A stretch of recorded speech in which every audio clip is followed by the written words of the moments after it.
Salut tu vois, c'est la fin, on se retrouve pour une nouvelle vidéo Lego Custom. Et aujourd'hui, Custom Ninjago Spinjitzu Brothers. Alors, est-ce que vous connaissez Spinjitzu Brothers?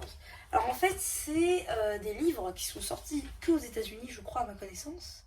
Et en fait, donc on les a pas en France, hein, mais c'est des histoires qui se passent avant la saison 1 de Ninjago. Soit quand Wu et Garmadon étaient un peu plus jeunes, et donc faisaient des aventures tous les deux. Et j'ai une petite théorie aussi qui vient. Généralement, dans les vidéos custom maintenant, j'essaie de trouver des théories, surtout dans ces personnages-là qui sont soit canoniques mais qu'on n'a jamais vus ou qui sont non canoniques. Donc, du coup, Wu, il est fait à partir des jambes, je dis bien les jambes, du porte-clés Wu, du coup, que j'ai réussi à enlever. Donc, si vous voulez savoir ça, oui, on peut retirer les jambes d'un porte-clés. Du coup, c'est ce que j'ai fait. De toute manière, il est à moitié en décomposition. Il faudrait que je le reprenne, ce polybag là. Mais j'ai pas envie de larguer 30 balles dans un polybag juste pour le reavoir.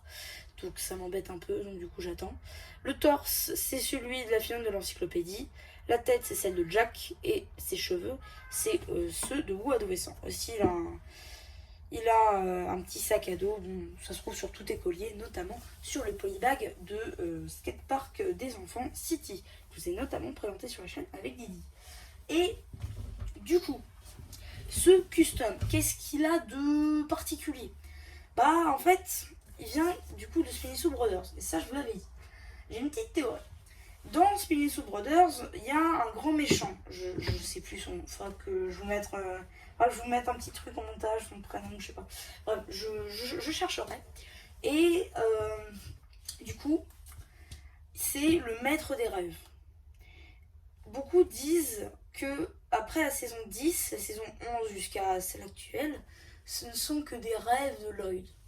Et je vais vous le prouver tout de suite. Saison 11.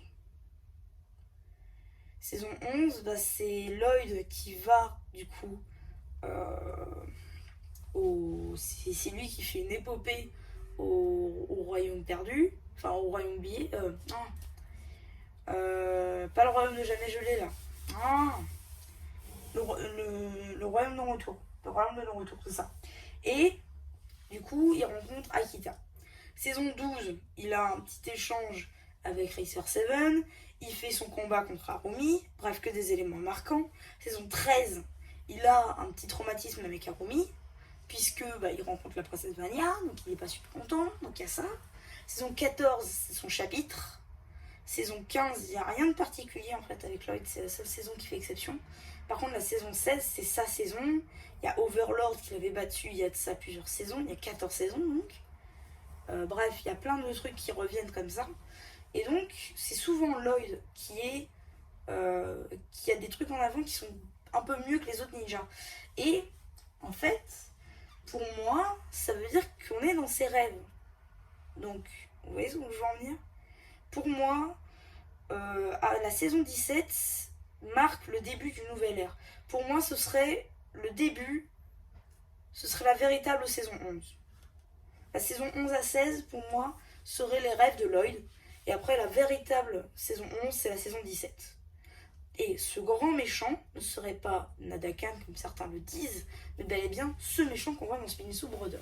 Ce n'est qu'une théorie, pour moi, à moins que la saison 17 fasse aussi partie, du coup, de ce rêve, mais ce que je trouverais débile, puisque c'est la fin d'une ère. Mais, pour moi, ça se dirige vers là, puisque donc Lloyd est censé être mort à la fin de la saison 10. Et voilà. Ce n'est qu'une théorie. Je vous fais ça comme ça. Voilà, ça peut servir à des gens. Et voilà. Du coup, c'est à peu près tout pour cette vidéo custom théorie. Je vais essayer de faire ça un peu plus souvent. Si je vois que ça vous plaît. Et voilà. Du coup, c'est à peu près tout pour cette vidéo. J'espère qu'elle vous aura plu. N'hésitez pas à vous abonner, à liker, vous savez penser. Et voilà. Du coup, c'était MC la chaîne, je ne aura plus, qui vous dit bye bye.